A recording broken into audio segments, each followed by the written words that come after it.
അങ്ങനെ big boss വീട്ടിൽ ഏറ്റവും കൂടുതൽ കോയിൻ കളക്ട് ചെയ്തത് നമ്മുടെ ജിൻഡോ ചേട്ടൻ്റെയും ശ്രീധുവിൻ്റെയും അർജുൻ്റെയും ടീം തന്നെയാണ്. സാബുവും അതേപോലെ തന്നെ ശ്വേതയും പറയുന്നുണ്ടായിരുന്നു, ഈ ബിഗ് ബോസ് വീട്ടിൽ ഞങ്ങൾ വന്ന സമയത്ത് ഞങ്ങൾ ഇരുന്ന റൂമെന്ന് പറഞ്ഞാൽ അത്രയും വൃത്തികേടായിട്ടുണ്ടായിരുന്ന റൂമാണ്, പൊടിയും പടലും എല്ലാം ഉണ്ടായിരുന്നു. പക്ഷേ ജിൻഡോയും അർജുനും ശ്രീധുവും ഒക്കെ വളരെ വൃത്തിയായി അത് ഞങ്ങൾക്ക് തന്നു.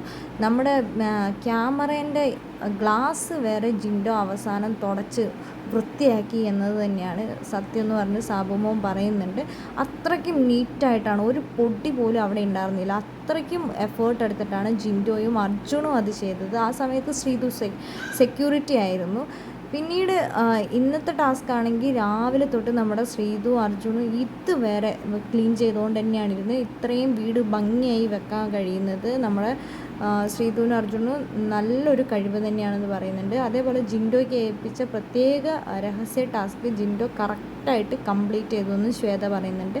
എന്താണെങ്കിലും ബിഗ് ബോസിനെ വേറെ ഞെട്ടിപ്പിച്ചുകൊണ്ടാണ് നമ്മുടെ ജിൻഡോ ചേട്ടനുള്ളത്. ഗ്ലാസ് വേറെ ക്ലീൻ ചെയ്യാമെന്നൊക്കെ പറഞ്ഞു കഴിഞ്ഞപ്പോൾ എല്ലാവരും പുറത്തിരിക്കുന്ന ഗസ്റ്റിനെ കാണാൻ വേണ്ടിയിട്ടാണെന്നൊക്കെ പറയുന്നുണ്ട്. എന്താണെങ്കിൽ നമുക്ക് കാത്തിരിക്കാം. ഇനി പവർ റൂമിലേക്ക് ജിൻഡോ ചേട്ടനും അതേപോലെ തന്നെ നമ്മുടെ ശ്രീധു അർജുനും കയറുമോ?